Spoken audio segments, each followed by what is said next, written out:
Compagnon trader, bonjour, ravi de vous accueillir pour une nouvelle vidéo. Alors aujourd'hui c'est un format un peu exceptionnel, j'en fais pas beaucoup.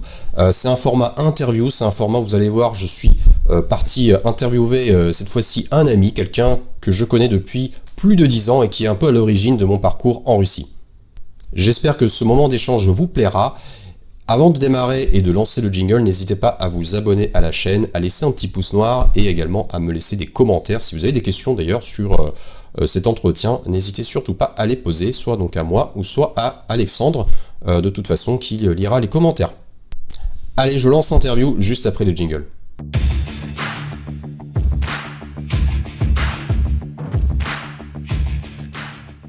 Bonjour à tous, bonjour Alexandre. Bonjour.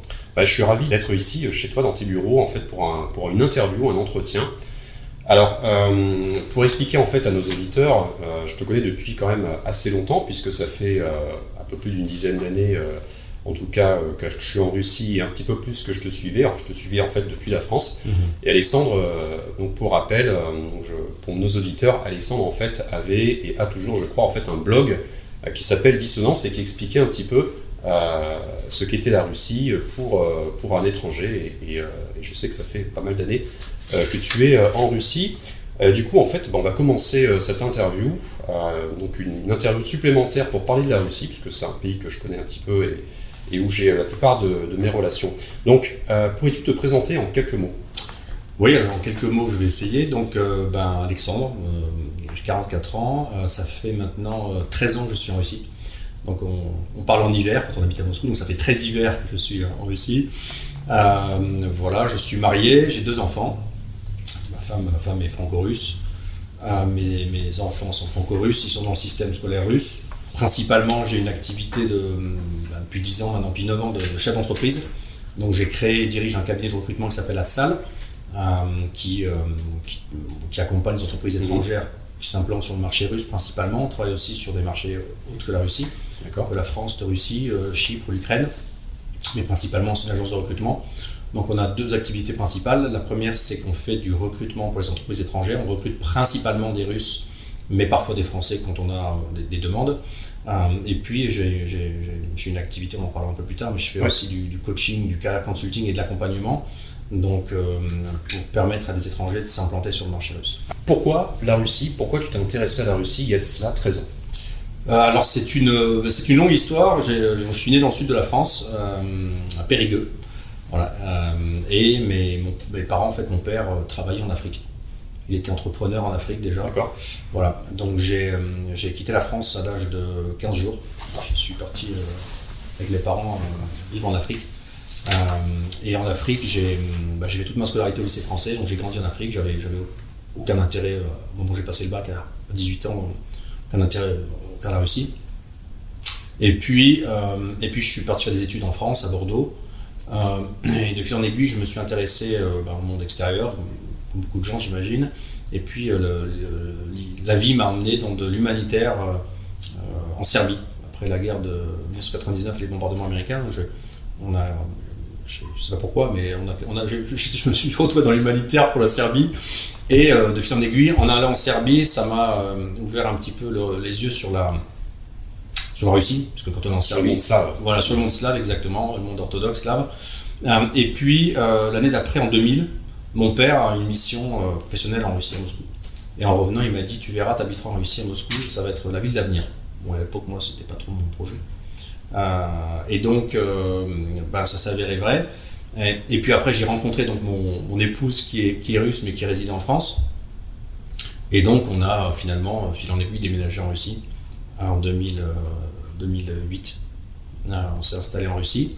Et la chose incroyable, c'est que donc, mon premier travail a été en 2008, mon premier travail a été dans le business center dans lequel mon père travaillait dans une toute autre entreprise 8 ans plus tôt. Donc c'est une statistique assez forte. Ouais. Et on était même au même étage. Voilà. Donc, et pourquoi la Russie? Non, ça a été un choix. Moi, je travaillais pour une entreprise internationale italienne, donc je travaillais principalement entre la France et l'Italie, puis j'avais fait quelques missions en Chine. Et donc, j'avais envie de partir de France, donc d'émigrer. Je n'étais pas très optimiste sur ce qui allait se passer en France, la situation globale ne me plaisait pas, etc. Donc, je voulais travailler dans un marché émergent. Et je pensais à la Chine, sans doute à tort à l'époque. Et puis de fil en aiguille, la Russie s'est imposée comme un choix logique. Je suis venu pour la première fois en 2007. J'ai un gros coup de cœur sur Moscou. Je suis parti me balader, je suis allé en Carélie, donc dans le nord du pays, vers la frontière ukrainienne à Briansk. C'était pas des endroits, le Briansk, c'était pas très sexy en 2007. Ça s'est bien amélioré depuis. Mais voilà, c'est histoire de voir aussi pas que le Moscou centre, mais un peu plus de pays réels. D'accord. Et si on rentre un petit peu dans le détail, qu'est-ce que Moscou en fait, pourquoi t'as attiré en fait en 2007? Je me souviens donc moi Moscou en 2003, la première fois que j'ai mis les pieds, c'était rien à voir. Et d'ailleurs Moscou change d'année en année. Donc qu'est-ce qui t'a plu, qu'est-ce qui t'a retenu, qu'est-ce qui a fait que t'as eu ce déclic-là de vouloir en fait te dire j'aimerais habiter en Russie. Alors, je me rappelle la première fois que je suis sorti dans la rue à Moscou, à l'été 2007, j'ai tout de suite senti quelque chose de très différent de l'Europe. Une ville extrêmement dynamique, on sentait du dynamisme, de l'énergie partout. Le soir, la journée, dans les gens, dans les choses ouvertes tout le temps. Il y avait un côté à cette époque-là, il y a toujours, mais il y avait un côté pour un jeune Français de 30 ans qui arrivait, il y avait un côté extrêmement dynamique, extrêmement énergétique et extrêmement nourrissant, extrêmement stimulant. Puis bon, il n'y avait pas de chômage, on trouvait du travail en quelques jours, tout était extrêmement fluide, rapide, dynamique. Voilà, ça m'a beaucoup plu, la population en général m'a beaucoup plu. Je trouvais les gens assez beaux, enfin les femmes russes bien sûr, mais pas seulement, il y a vraiment, c'est le monde slave, hein, donc, et c'est pas que ça, puisque Moscou c'est vraiment une ville, je vais pas dire multiculturelle, mais polyethnique, enfin elle est extrêmement atypique, c'est l'Eurasie, donc c'est quelque chose d'immense, de très important qu'on comprend quand on vit en Russie. Ça m'a tout de suite plu, j'ai accroché, j'ai tout de suite voulu rester en Russie en fait. Je me suis dit il faut que j'habite là, et 13 ans plus tard, ça s'avère, je pense, ça s'avère avoir été le bon choix. Super. Je le regrette pas. Bah écoute, parfait. Est-ce que, donc là on a parlé de ce coup de cœur là, des moments en fait agréables qui t'ont permis de prendre une bonne décision pour toi. Est-ce que tu es passé par des moments difficiles? C'est une question que j'aime bien poser à mes interlocuteurs. Alors on a parlé des aspects agréables de la Russie. Je voudrais savoir aussi malgré tout, pour donner en fait à nos auditeurs les deux aspects des choses, est-ce qu'il y a eu des moments difficiles depuis que tu es arrivé en Russie, des plus difficiles que ceux que tu avais traversés avant, ou ceux que tu voudras bien raconter? Voilà. Oui, alors des moments difficiles, oui il y en a. Moi j'en ai eu en tout cas. Je pense que tous les étrangers... alors en non-Russie, d'être un expatrié extrêmement encadré, bordé, et qui sait pas les soucis. Quand on vit en Russie, dans le monde russe, qu'on affronte l'administration russe, qu'on affronte au début des problèmes de compréhension, d'attitude, des incompréhensions culturelles, je crois que voilà, souvent les gens rêvent de la Russie, la voient d'une façon, et quand on va quelque part en vacances, c'est toujours bien. Donc moi, j'ai des souvenirs. Globalement, Moscou, c'est une grande ville. Il n'y a pas de lumière, il y a du bruit, il y a du monde, il y a des bouchons, c'est infernal. Ça s'améliore, mais à l'époque, en 2008, 9, 10, 11, l'administration russe pour la partie migratoire, c'était juste un enfer. Donc j'ai des souvenirs d'avoir passé des nuits blanches devant des FMS qui sont des centres de migration, d'avoir fait des queues infernales, de m'être fait jeter mon passeport par terre, d'avoir fait des tests médicaux dans des conditions vraiment pas terribles. Ça s'est beaucoup amélioré, ça a changé, la Russie ça évolue très vite, et Moscou encore plus vite que le reste, mais globalement des moments durs. J'ai eu des moments de grande fatigue, c'est assez épuisant quand même la Russie. Puis bon, j'ai toujours eu deux activités professionnelles en même temps, puisque parallèle de mon travail, j'ai donc depuis, tu en parlais tout à l'heure, mais depuis 13 ans je tiens un blog qui s'appelle donc Dissonance, que j'ai rebaptisé le journal d'un Frussien. Et voilà, donc j'écris beaucoup d'articles, j'analyse la Russie sur le point de vue démographique, politique, économique, sociétal. Donc je tente de décrire la Russie depuis à peu près 13 ans, décrire la Russie telle qu'elle est vue dans les médias, telle qu'elle est, quelles sont les dimensions politiques, qu'est-ce qui se passe en fait en Eurasie, en Russie. C'est assez compliqué parce que la Russie c'est dur à comprendre. Voilà, donc c'est aussi beaucoup de travail. Donc oui, j'ai des souvenirs assez difficiles avec l'administration, puis des fois des attitudes des gens. Mon impression c'est que quand on arrive en Russie, on a l'impression que c'est très similaire à Moscou, on a l'impression que c'est très similaire à l'Europe. Et plus on comprend, plus on s'imprègne, plus on voyage, plus on comprend que c'est quand même autre chose. C'est pas que l'Europe c'est à part. Peut-être que le terme d'Eurasie correspond bien à la définition de ce qu'est la Russie aujourd'hui. Mais voilà, Des fois, il y a des comportements difficiles avec les gens, parce qu'on ne comprend pas les attitudes. Il y a de la rudesse. En Russie, on peut sentir que les gens sont rudes. Puis voilà, des fois les hivers sont longs. Le manque de lumière se fait sentir. Voilà, en Russie, on s'éprouve beaucoup. Les grandes villes russes sont assez brillantes. Il y a des problèmes, il y a des super infrastructures à Moscou, mais je veux dire globalement, il y a vite des bouchons. On perd vite beaucoup de temps à faire les choses. Donc il y a vite des situations qui semblent opaques et dures à gérer, mais en fait on trouve toujours des solutions alors qu'elles apparaissent pas de façon limpide au premier coup. Mais voilà, donc des moments difficiles, j'en ai eu beaucoup en Russie. C'est pas facile la Russie, il faut bien comprendre que c'est une expérience de vie incroyable parce qu'on vit différemment d'ailleurs. C'est une expérience qui est absolument pas ennuyeuse. Je pense que ça fait 13 ans que je suis ici, je me suis jamais ennuyé un jour, j'ai jamais regretté d'être là un jour. Mais il y a toujours des choses imprévues, des choses inattendues, des choses qu'on ne comprend pas. Donc là, je pense que vivre en Russie, c'est vivre pleinement, mais c'est faire face à des situations beaucoup plus compliquées qu'en Europe, possiblement. Justement, du coup, quelles sont, d'après toi, les qualités essentielles pour un Français qui souhaiterait immigrer, pas juste pour le tourisme, en Russie? Les qualités essentielles, alors d'un point de vue, on va dire humain et RH. Voilà, personnalité. Je pense qu'il faut être souple, prêt à faire face à des imprévus, à des situations plus compliquées que prévues. Peut-être trouver en Russie, pas forcément ce qu'on pensait trouver, quelque chose de peut-être mieux, mais pas forcément ce qu'on attendait. Je pense qu'il faut, surtout aujourd'hui, quand on vient chercher un travail par exemple et qu'on vient essayer de développer une activité en Russie, il faut parler russe. Et on est passé d'une Russie il y a 15 ans où on pouvait, en étant étranger, travailler facilement sans parler russe, parce qu'on parlait français et anglais dans les grands groupes étrangers, parce qu'on avait une assistante, etc. C'est fini tout ça. Les deux crises de 2009 et 2014 ont accéléré les dynamiques. Globalement, il y a une grande russification très forte, profonde en Russie, à tout niveau. Et dans le monde du travail, il faut parler russe. Donc l'écueil de la langue russe, il faut l'apprendre, c'est compliqué, c'est pas facile le russe. Je pense que donc il faut pouvoir parler russe, il faut arriver à apprendre le russe.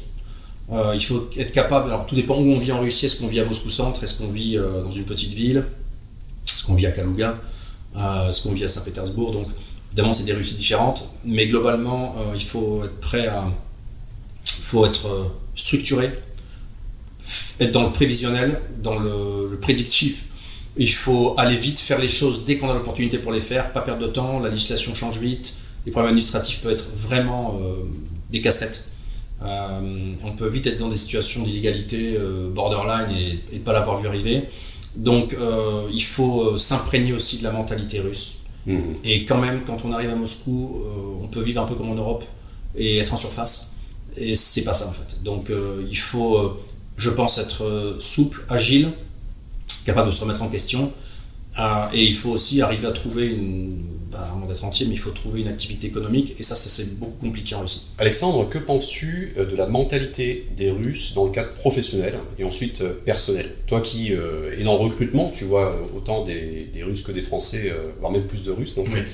Quelle est d'après toi en fait la qualité des Russes si on compare tu vois, en fait, les qualités d'un Français et d'un Russe, comment tu pourrais les définir? On commence par les Russes. Bon, il n'y a pas de Russe moyen. Donc un Français moyen, on imagine ce que c'est. Un Russe moyen, non. Il n'y a pas un Tchétchène de 30 ans d'un petit village, un Moscovite qui passe le week-end à Berlin, quelqu'un d'Extrême-Orient, d'une ville millionnaire. C'est pas les mêmes complètement. C'est à la fois les mêmes et à la fois ils sont très différents. Donc dans le cas du travail, en Russie on passe beaucoup de temps au travail. Les Russes, je crois, c'est le troisième ou quatrième pays au monde dans lequel les employés passent le plus d'heures au travail. La productivité en Russie est très faible. Donc, pourquoi alors? D'un côté, ils bossent beaucoup. Ils bossent beaucoup et ils produisent peu. La productivité en Russie est très faible. Moi, je pense, je recrute des top managers, des techniciens, je travaille avec des usines étrangères. Je pense que j'ai une vision là-dessus. La productivité est faible parce qu'en Russie, il y a un énorme problème souvent, c'est ce qui manque le plus, de méthode. De méthode, de process, d'organisation. Il y a un côté un petit peu, j'aime pas le mot bordélique, mais il y a un côté un petit peu multitask, désorganisé, récurrent chez les employés russes. Donc, ils ont quand même besoin d'impulse, d'être impulsés, encadrés, recadrés et toujours, très souvent micromanagés ou accompagnés. Ça, c'est quelque chose qu'on voit, alors pas pour un directeur d'usine évidemment, mais pour les employés de bureau en général, c'est souvent le cas. Il y a plutôt une tendance culturelle russe à faire beaucoup de choses à la fois, sans penser que c'est mal vu, que c'est pas bien, qu'on va se prendre les pieds dans le tapis. Non, ils sont très dispersés culturellement, mais c'est pas négatif dans le sens que c'est leur façon d'être. On fait beaucoup de choses en même temps, vous parlez d'employé russe, il peut faire du WhatsApp en même temps, pour lui, il vous manque pas forcément de respect, c'est juste qu'il est sur autre chose. Voilà, donc ça ne crée pas de la productivité, de l'hyper-efficacité. Donc je pense qu'ils sont il y a une faible productivité, mais paradoxalement, si on compare avec la chute du rouble pour un groupe étranger qui calcule en devises et qui voit le monde en devises, forcément un employé russe à Samara dans une usine, il coûte pas cher. Et donc ce qu'il produit avec le peu de son coût en devises est assez élevé. Globalement quand même, ils sont capables de faire face. Alors, la gestion des timings est compliquée, mais paradoxalement, une équipe russe qui est motivée, qui est loyale à son manager ou son employeur, elle est capable de sortir d'une situation de crise, de mettre un énorme coup de collier au dernier moment, de faire des heures sup infinies et d'arriver à finir la tâche ou la mission. Donc ils ont ce côté un petit peu calme où il faut un peu pousser pour que ça avance, je pense. C'est des grands traits. Mais derrière, ils sont capables d'un sursaut incroyable, inattendu, et d'arriver à faire en peu de temps ce qu'on pensait être impossible à faire, ce que les Français ne feraient pas. Mais les Français me semblent plus structurés, plus dans la méthode, plus dans l'organisation, plus dans l'écrit, plus dans on a cet esprit un peu plus carré cartésien, sans doute. Et voilà, les employés russes, on est à Moscou dans un monde où il n'y a pas de chômage, donc on est dans un marché de candidats, donc les candidats russes sont maîtres complètement. La loyauté au travail et la loyauté à l'employeur est très faible. On est loyal à son manager, on est loyal à l'homme. On n'est pas loyal forcément à la marque. On est loyal à ce qu'on va apprendre. Jusqu'à récemment, les employés russes changeaient de travail tous les 18 mois. C'était normal, il y a beaucoup de travail. Donc les employés font la loi et les candidats font la loi. Donc voilà, c'est un peu ça qui se passe vraiment à Moscou. Globalement, les Russes sont capables de beaucoup travailler, mais il faut les stimuler, les motiver. Soit c'est quelque chose de grand, soit c'est le manager qui est hyper stimulant, mais il faut quelque chose qui les accroche. D'accord, il ne faut pas seulement une fiche de poste. Non. On les assoit, ils savent ce qu'il faut faire, ils s'organisent, etc. Non, il faut un peu plus qu'il faut. Oui, il faut beaucoup plus. Et là, l'humain a un rôle essentiel, notamment le manager. Et c'est pour ça que c'est très compliqué. Et quand nous, on recrute des Russes pour des boîtes étrangères qui n'ont pas de représentation ici, qui n'ont pas de manager ici, et qui n'ont pas de ressenti, compréhension ou habitude culturelle de la Russie, c'est très compliqué de faire changer un petit peu la mentalité des entreprises françaises pour leur dire voilà comment il faut faire avec vos employés russes. Donc il y a un énorme travail de conseil qu'on fait, mais voilà, je crois que les grands traits c'est ça. Il y a quand même des traits négatifs aussi. Il y a souvent ce qu'on appelle en Russie du pofigisme, donc c'est le fait de... Je m'en foutisme. Un petit peu, oui, c'est pas grave, on verra demain, ou je prends un autre boulot de toute façon. Voilà, donc ça c'est un trait de caractère qui est assez répandu en Russie, qui est très néfaste et toxique au travail. Mais globalement, voilà, on trouve des employés russes qui parlent des langues étrangères, on trouve des gens qui sont d'un sacré niveau de culture G. Donc, dans un sens, il y a aussi un capital humain ici qui est absolument exceptionnel. Des gens qui ont beaucoup voyagé, des gens qui ont beaucoup de culture. Donc, il y a vraiment des extrêmes et il n'y a pas de Russe moyen. Donc, c'est pour ça que le recrutement est extrêmement compliqué, très stratégique, parce qu'il ne faut pas se tromper. Très bien. Très bien, très bien. Et alors, si on regarde un Français qui arrive en Russie, qui a des compétences, sur quelle carte en fait il peut jouer auprès d'un recruteur? Qu'est-ce qu'il va pouvoir apporter a priori, puisque le Français moyen, tu dis, on peut le définir. Un Français moyen qui est compétent dans son domaine, comment il va se démarquer à tes yeux? Est-ce qu'on peut tirer des généralités par rapport à ça? De son éducation, oui. Passer par une business school peut-être, une école d'ingénieur. Alors, dans le recrutement, on est assez découragé des gens en général, c'est normal, c'est tous les recruteurs du monde. On a un doute sur la réalité des diplômes. Je pense que il y a 15 ans, un cadre sup un peu débrouillard arrivait en Russie, trouvait un travail. Aujourd'hui, ça a changé. On recrute par exemple, les entreprises cherchent des Français dans tout ce qui est financier. On a encore le DAF qui peut être français, le directeur financier, on peut avoir le contrôleur de gestion qui reste un Français, parce qu'il y a un effet de confiance entre le siège par exemple d'entreprise française XYZ Tartampion et son contrôleur de gestion français. On préfère préféreraient avoir un Français. Après, il y a de moins en moins de postes disponibles pour des Français, pour la simple raison, c'est que de plus en plus de Russes, non seulement ont appris le travail dans les entreprises étrangères, donc sont devenus capables de faire le travail que les étrangers faisaient avant, qu'il y a de plus en plus de Russes qui sont aussi formés à l'international, qui sont partis étudier en Europe, en Occident revenus, et qui amènent du savoir-faire et des compétences, et donc il n'y a plus besoin d'avoir un Français, puisqu'on a un Russe francophone et francisé. Et puis globalement, le niveau globalement, donc les Russes prennent les postes chez eux, c'est normal. Et tout ça s'est fait en 20 ans, ça allait très très vite à la sortie de l'URSS. Enfin 25 ans, 20 ans, 25 ans, ils sont allés très très vite. Donc globalement, pour les Français, c'est de plus en plus compliqué aujourd'hui. Donc je dirais que pour travailler, la première chose, c'est de parler russe. Il faut parler russe parce qu'on va être dans un environnement russophone, dans une entreprise étrangère avec que des Russes autour et des russophones. Il faut comprendre la Russie, connaître les Russes. Si on a des collègues que russes, il faut savoir les évaluer, les manager, les interagir avec de façon normale. Donc il faut être russophone, il faut être un peu russifié, donc il faut connaître le pays et la zone. Je pense qu'il faut être capable d'avoir des compétences de management humain assez fortes et assez souples, parce qu'on ne manage pas pareil un Français qu'un Russe. Une équipe de Russes en Russie et une équipe de Français en France, c'est pas pareil. Et il faut avoir de la résilience, de la souplesse, de l'agilité, être capable de rebondir, de faire face à des situations imprévues, être capable de beaucoup travailler, parce que les managers étrangers qui sont dans les boîtes ici travaillent beaucoup, ils sont sous pression, ils sont fatigués. Donc je pense que voilà, c'est comme une épreuve, et je pense que c'est ça la clé. Les diplômes, je pense pas qu'il y ait de jeu, effectivement. Ce qu'il faut, c'est avoir l'esprit, enfin moins possible pour un poste où il faut un diplôme XYZ, mais il faut surtout avoir une mentalité, un état d'esprit, je pense, pour se dire que je vais travailler à Moscou, par exemple, dans une ville de 14 millions d'habitants, avec une couronne de 7 millions, ça fait quand même 22 millions d'habitants autour. C'est énorme. Faut faire face à tout ça. Du pragmatisme. 3 heures de transport. Oui, là, faut être résistant. Alexandre, une petite question. Si je me mets en fait à la place toujours, à la place d'un Français, parce que c'est français, c'est une chaîne YouTube francophone, quelles sont d'après toi les 3 qualités de ton candidat idéal pour un poste lambda? Disons qu'il soit français ou russe, puisque finalement tu nous dis peu importe, on ne va pas forcément regarder la nationalité, etc. Normalement les Russes, il y a des qualifications identiques, voire même plus fortes, et tu as plus de choix. Donc quelles sont en fait, mettons, j'ai mis 3 qualités, les plus importantes, toi en tant que recruteur qui connais le marché? Vaste question. Je crois que la première chose, c'est d'avoir quelqu'un, alors bon, on va pas parler d'un Français qui doit être russophone, mais et être opérationnel en Russie, mais les qualités principales, je pense que c'est je crois que c'est énormément premièrement tout ce qui touche autour de l'attitude. Donc ce qu'on appelle en France le savoir-être.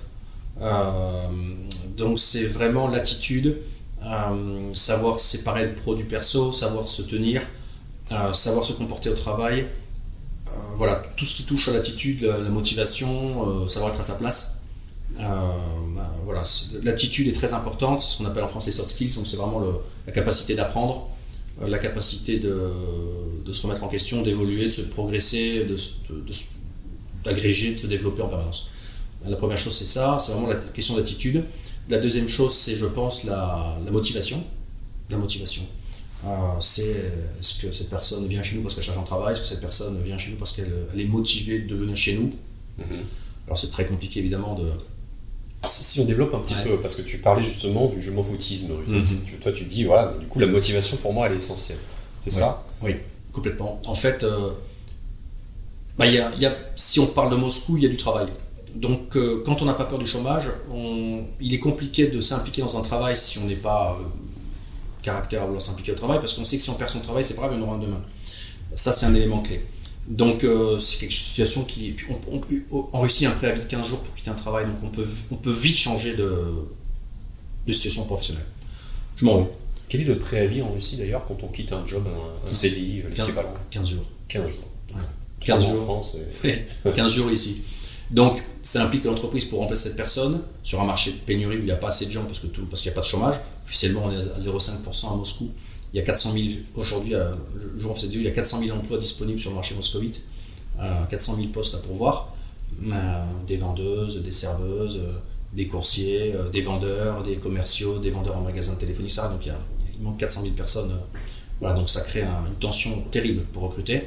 Voilà, donc c'est très dur de fidéliser, loyaliser les employés, donc je reviens sur l'attitude, d'avoir espèce d'équilibre entre l'employeur et l'employé, savoir que si la personne veut partir, bon évidemment elle a 15 jours de préavis, mais que ce ne soit pas un coup de poignard dans le dos, à un mauvais moment, deux sans prévenir.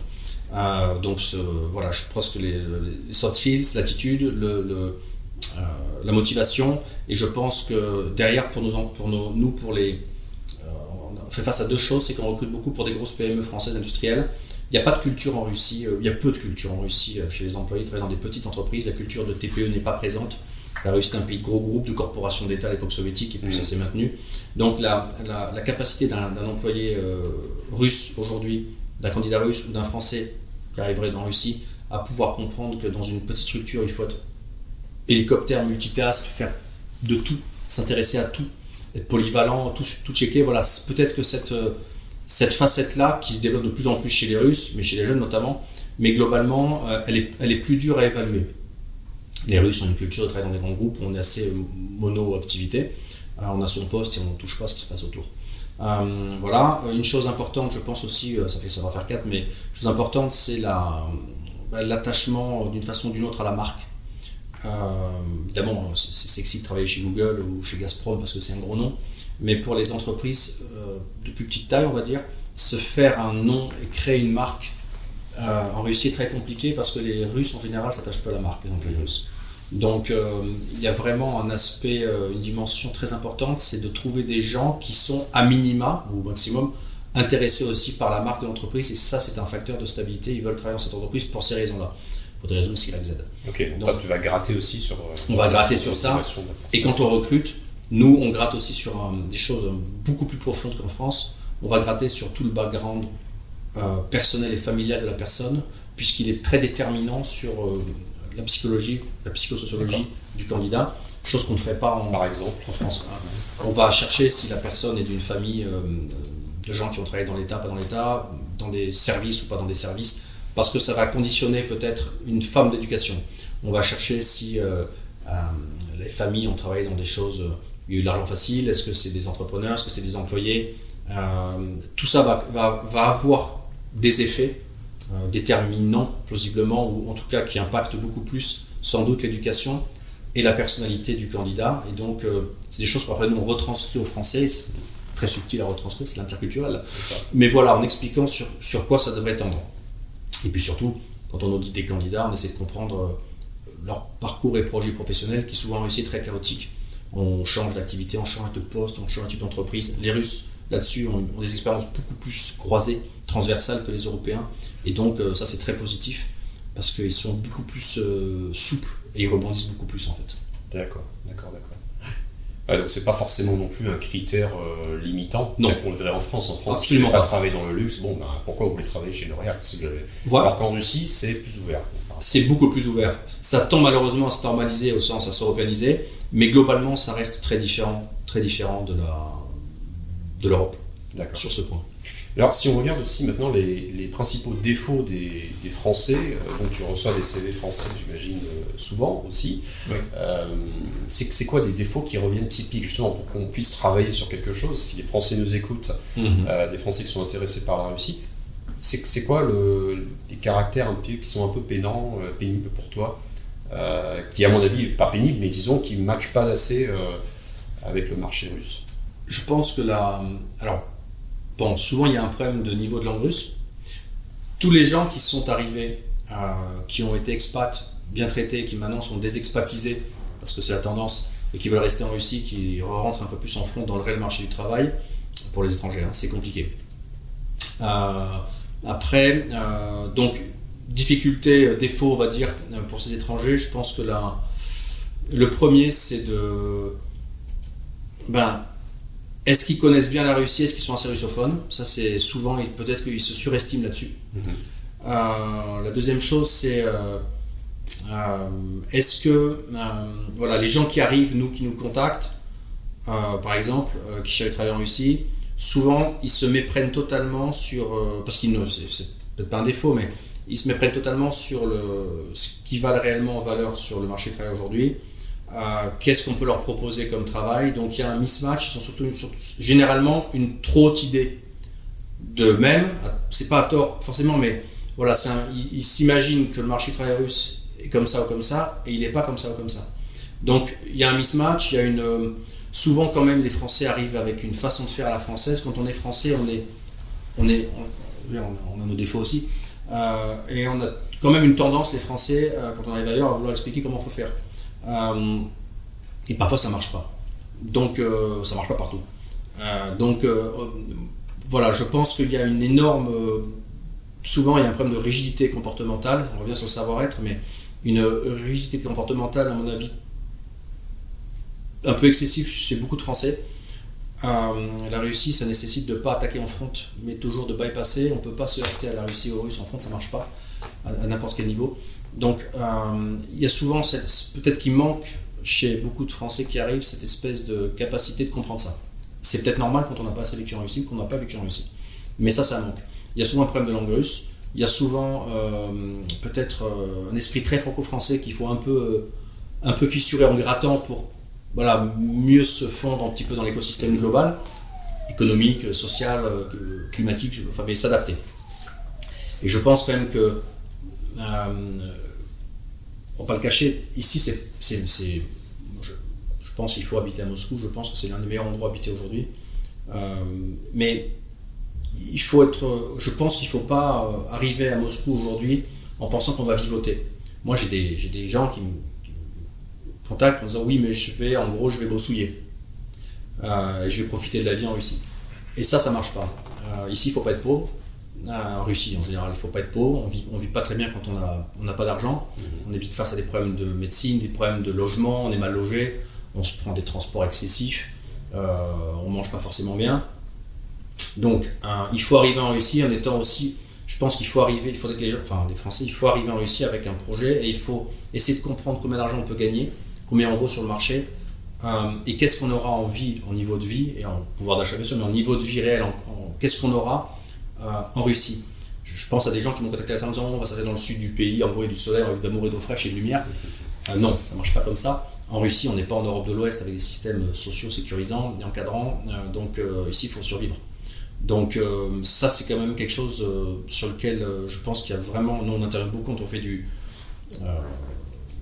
ce module d'accompagnement de market access pour les Français, on en parlera tout à l'heure, mais voilà, sur ces dimensions-là, on met vraiment le focus là-dessus pour que les gens se rendent bien compte de ce qu'ils vont trouver, de ce qu'ils valent et de comment ils vont vivre avec ces revenus-là. Alors si je suis du coup, pour enchaîner là sur cette idée-là, si je suis français avec du capital, j'ai un petit trésor de guerre, je me dis je vais changer de projet, donc j'ai épargné un petit peu. Est-ce que c'est une bonne idée de venir s'installer en Russie, de louer un logement, mettons, sur une durée de 6 mois, de se faire un plan, et de chercher un emploi sur place, ou bien c'est possible de trouver un job depuis la France? Voilà, alors ça c'est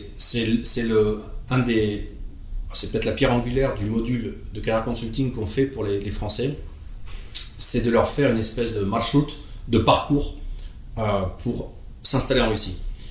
Et ça en fait, c'est personnalisé en fonction du profil de la personne, de la densité de son trésor de guerre, sur un angle vertical, sur l'horizontale de sa capacité potentielle sur une période avec son profil, son expérience à trouver un travail. Donc là, il y a vraiment un moment clé. Effectivement, avant, on trouvait facilement du travail de l'extérieur de la Russie. Ça a changé. Aujourd'hui, alors encore plus après le Covid, mais il faut être en Russie pour trouver un travail. Et quand on parle à des Français qui ont un rêve russe, un projet russe, le rêve russe de venir habiter en Russie, le rêve de devenir un Prussien, ils sont sur une logique où ils vont chercher un travail, ils vont le trouver et après ils vont venir en Russie. Non. D'abord il faut parler russe. Généralement quand on n'habite pas en Russie on parle pas russe. Donc un des schémas c'est de venir en Russie, d'apprendre le russe et de construire sa recherche d'emploi, son personal branding, et de faire une vraie recherche d'emploi en mode stratégique, militaire à construire en étant en Russie. Pendant qu'en même temps on apprend le russe, on network, on réseaute. Donc là, il y a vraiment un projet à bâtir et c'est là-dessus qu'on accompagne. Mais non, aujourd'hui, il est de plus en plus dur de trouver un travail de France. Et de plus en plus, il faut être en Russie. Les entreprises seront rassurées de savoir que la personne est déjà là, qu'elle est prête à vivre en Russie, qu'elle supportera l'hiver, que ça lui plaît, qu'elle parle un peu russe. Donc c'est de plus en plus difficile de l'extérieur, c'est presque impossible, à part pour des postes vraiment de top management d'entreprise où on est muté intra-groupe, etc. Mais globalement, pour tout ce qui est emploi lambda, classique, middle management, de plus en plus, il faut être en Russie. Ok, ouais, très bien. Et puis ça me rappelle effectivement, comme j'ai un peu travaillé aussi dans l'industrie, quand tu disais le marché du travail est très tendu, quoi. C'est du flux tendu, on a besoin de quelqu'un et quand on a besoin c'est tout de suite. Voilà. Les préavis c'est pas dans 3 mois, c'est 2 semaines, 15 jours. Exactement. Et donc si vous n'êtes pas là au bon moment, au bon endroit, vous loupez le job potentiellement. Donc. Totalement. Ouais. Et puis le temps administratif pour avoir un visa de travail, etc. Donc... Alors une question, tu as employé le terme de Prussien, est-ce que tu pourrais le définir justement? Oui, en fait, dans mon blog, journal de Dissonance, donc le journal d'un Prussien, où j'essaie de définir la Russie, j'ai créé ce terme il y a quelques temps, parce que moi j'ai pris la nationalité russe, je suis devenu russe, donc je me définis comme Prussien, Prussian, Fruski.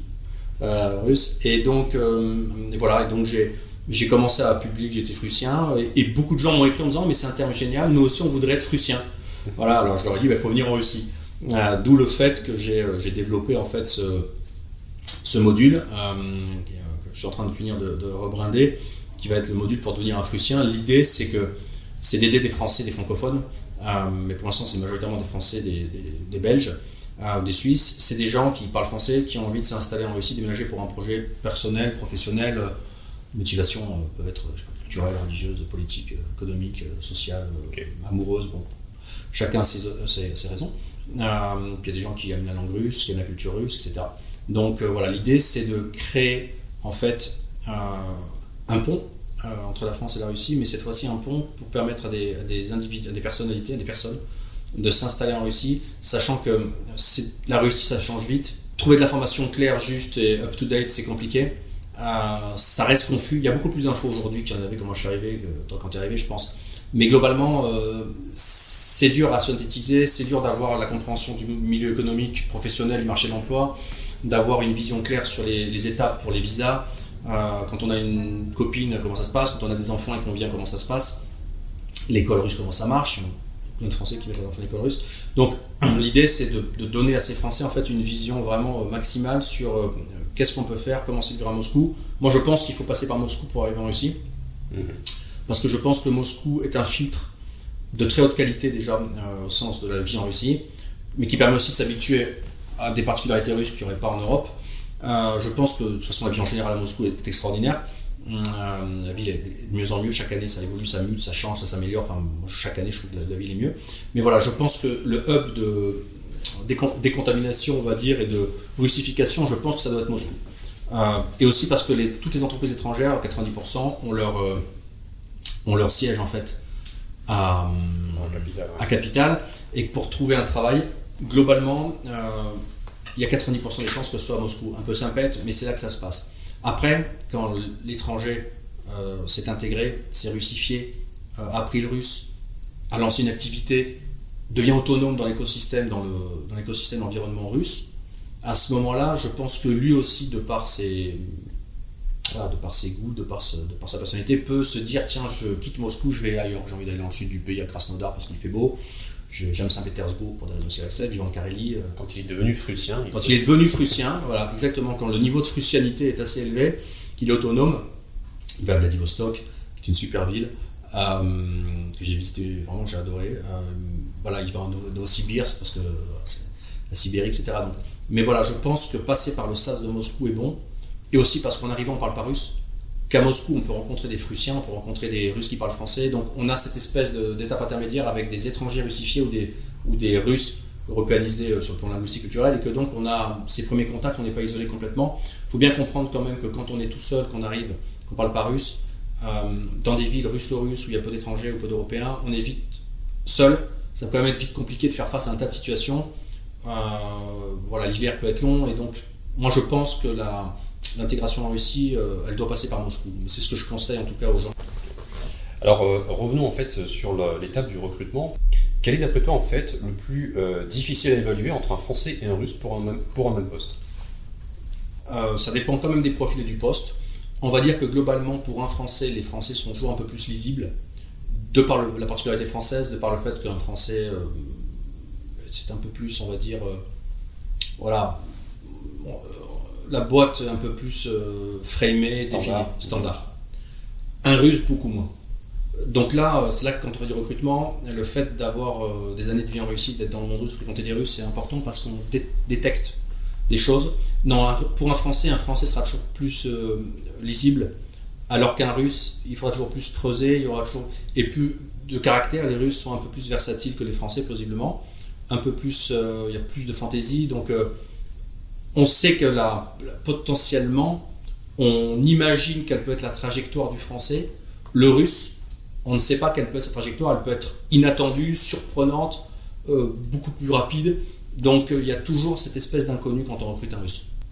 Alors, à présent, j'ai une question en fait. Très certainement, nos auditeurs seraient intéressés de savoir. Toi, tu as rencontré des tas de candidats, peut-être des milliers. Oui. Est-ce que tu as une ou des anecdotes à raconter par rapport à toute cette expérience, cette richesse? Il faudrait une autre vidéo. Oui, quand on fait du recrutement en Russie, on fait face à des situations assez incroyables. On revient sur le savoir-être, mais l'attitude des gens est juste incroyable. On a des candidats qui viennent faire l'entretien.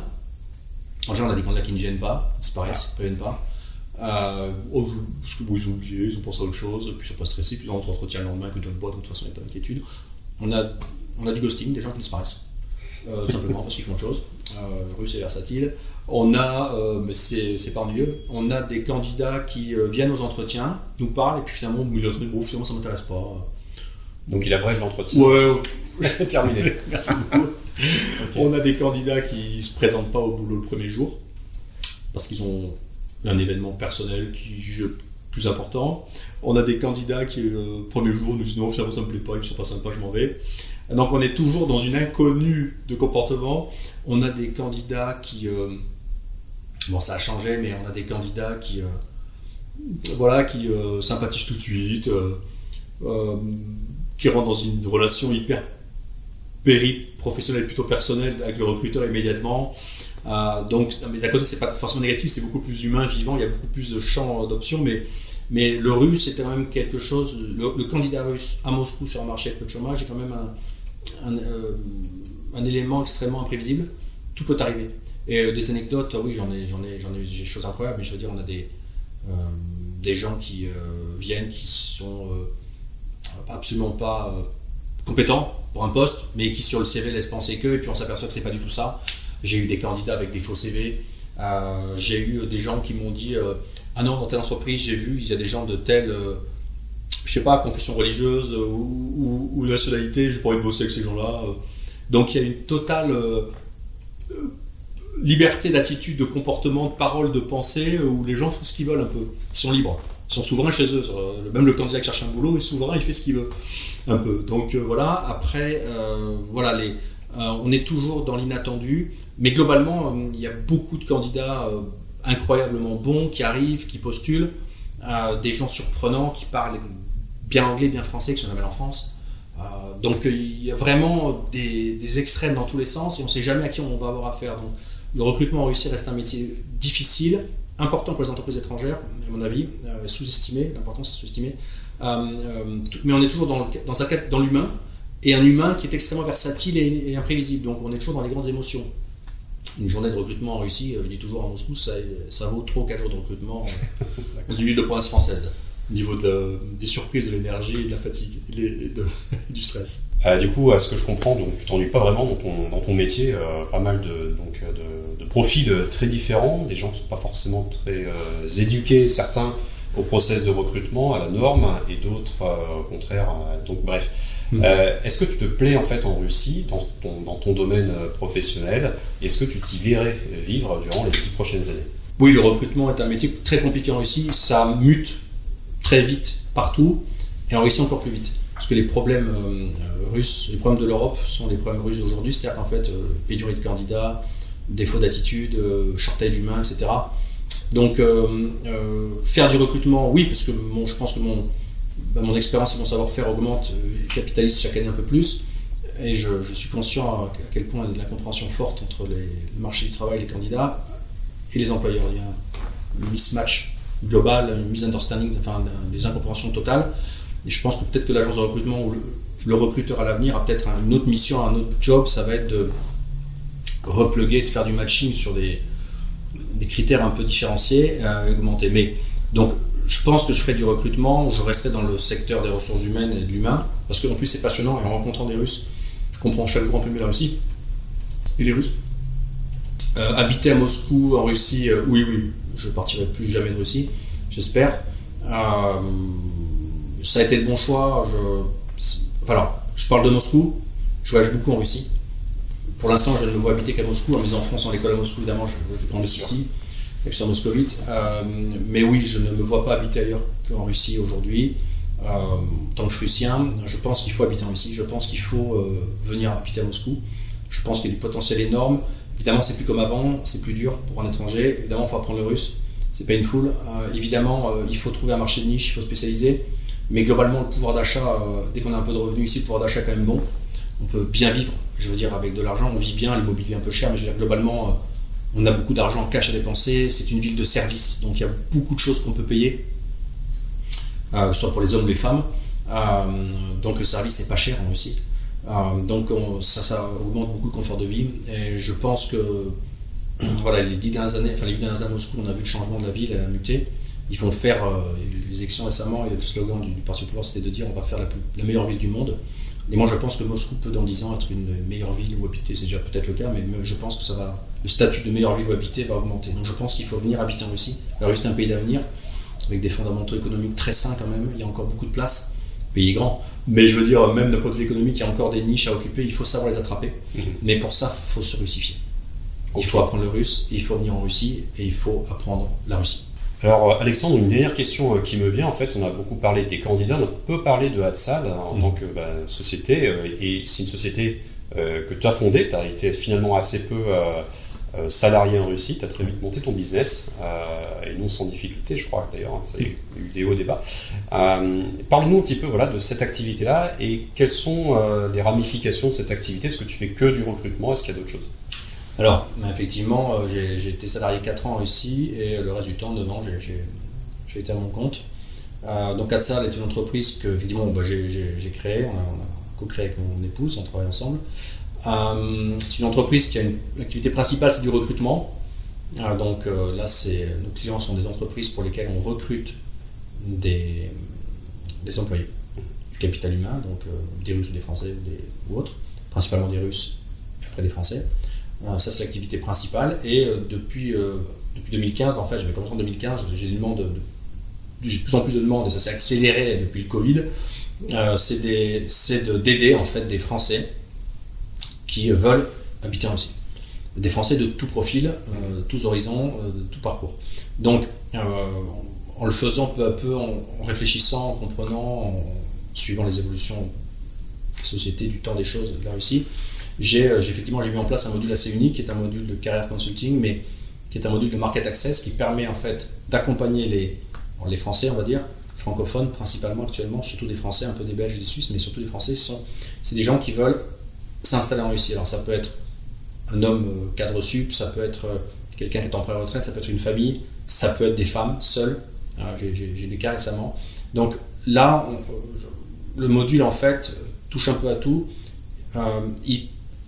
Il définit en fonction de la personnalité et du profil de la personne, évidemment, et de son projet personnel et professionnel, il définit toutes les façons de s'installer en Russie, avec tous les types de budgets que ça implique, et de la meilleure façon possible, tous les types de vie que ça peut vouloir inclure. C'est-à-dire qu'est-ce qu'on a avec peu d'argent, et on va le faire sur 10 mois avec un passage à MGU pour apprendre le russe, et qu'en parallèle on va chercher un travail à mi-temps de ça. Quel type de... Est-ce qu'on va arriver pour monter une entreprise, on a du capital de côté, et que donc on va pouvoir s'auto-employer et démarrer une activité.